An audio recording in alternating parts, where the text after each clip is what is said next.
he lived in Olam Hazeh. He was enormously educated, erudite, creative, and curious, always. After, like Shlomo Melech says in Koheles, that after he explored every other facet in life, he came to the conclusion that the only really important thing is Torah. And that's how we end up Sefer Koheles is Torah. Torah is important. And Zaidi mentioned this to me too. Like he was clear in medicine, he was clear in music, he was clear in art, he was clear in philosophy, he was clear in history. But he told me, after I studied everything, and I enjoyed it, he told me. It's not that I don't enjoy all the other things. I enjoy it. But you should know that after I explored everything, the only thing that's really important is Torah. When he was about 17 years old, approximately, he had smicha. This was after the Maisa that Moshe Yosef mentioned, that Yom Kippur story, when they made him pull the wagon. So at that time, your Elder Zaidi, my Zaidi, Moshe Yosef Rubin, sent him to Hebron, and Hebron would be a safe haven away from Europe, away from the Nazis, hopefully. While he was in Hebron, he learned very well. He was in Chabur, Reb Chaim Sana, Reb Chatzkel Sana's son. The Rosh Chabur at that time was Rabban Kotler's son-in-law, former son-in-law. Giants in Torah. Reb Dov. Then there were other names that he mentioned to me along the way, who were giants, people who in this generation understood to be giants in Torah, giants in society. But those are the people that he matured with in Hebron. While he was in Hebron, the latter part, he went to Hebrew University to study at nights or late afternoons. I asked him, how did the Hebron Yeshiva let you get away with that? He said, as but good gelernt, they didn't bother you. They let him go, because of good gelernt. So once he finished the undergraduate studies in Hebron, so then he went to Geneva for medical school. He had to support himself in Geneva, so he became a Rebbe.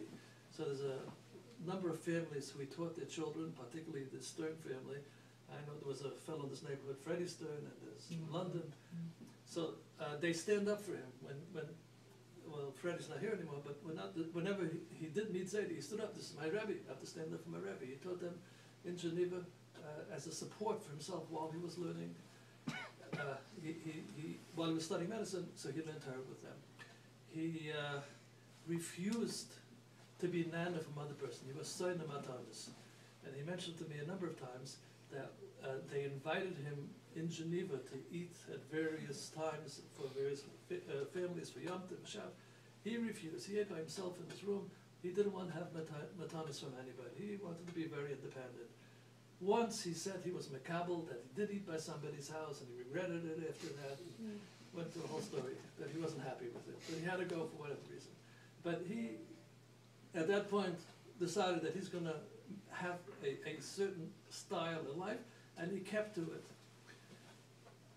The way I understand it is that he learned at certain numbers of hours a day. I think it was about 3 hours a day on a general pattern. That means even when he was involved with all the other things that he did, he still spent about 3 hours a day learning. He learned by the clock. Like in yeshivas today, they teach you to learn by the omit, or to learn by the blot, or you learn by sugya. You go through a certain amount of rishonim, and you cover the Gemara. He learned by the clock. I learned with him for about 10 years, the latter part of his life. And it was by the clock. We started on a certain point. We finished the sugya, no, but we still have a half an hour to go. We're not finished yet. So we got to go by the clock. So it was like a meter. And we just kept on learning by the meter. And one interesting point is that when we learned the Gemara, we learned Gemara Rashi Taisus, like Moshe Yosef mentioned, Gemara Rashi Taisus, that was his thing there. Yeah, you want to learn Rishonim? Okay, that's good. But you have to know Klo Gemara Rashi Taisus. If you don't know Gemara Rashi Taisus Klo, you don't know Gemara. You want the Rishonim? He felt that was unnecessary, but it's nice. It's a nice thing. When we learned the Taisvis, there's two types of Taisvis. So there's a Taisvis that's a Svara Taisvis, and there's one Bekiyas. If we didn't know to ask Taisvis Kasha before Taisvis asked the Kasha on the blot, he says we didn't learn the Gemara well. We have to do it again. And that's how we did it. If it was the Bekiyas, so he said, okay, we should be forgiven if we didn't know the Bekiyas. But if we didn't figure out Tosa's Kasha while we're learning the Gemara, he said, let's do it again, because we didn't understand the Gemara properly.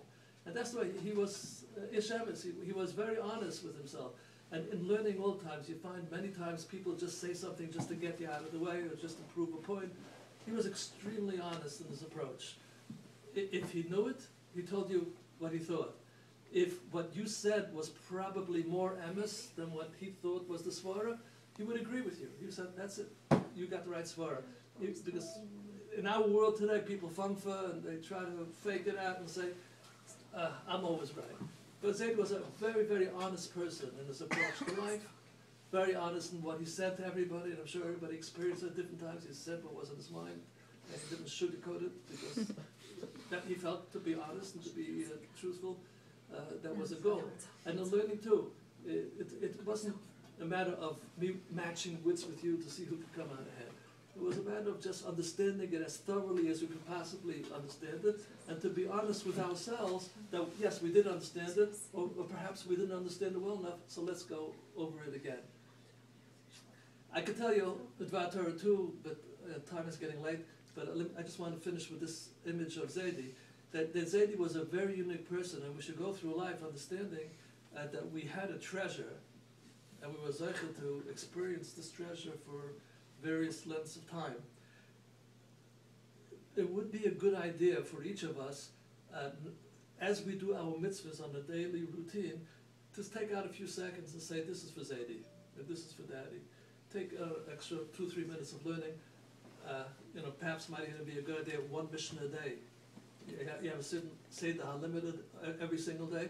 Learn one Mishnah, just one Mishnah. Say, this is Zaidi's Mishnah. I'm learning this Mishnah for Zaidi. But because every time you will do something like this, he will have an enormous aliyah in Olam Haba. And we're learning from him because that's the greatest gift you could give him, because it's not possible for him to do it, and there's nothing more that he would want is to see that there's a certain growth, particularly amongst his family. He would want to see that. And our growth by itself is a product of what he tried to produce, because we're part of his garden. But if we do it with the Shem Yichud, with the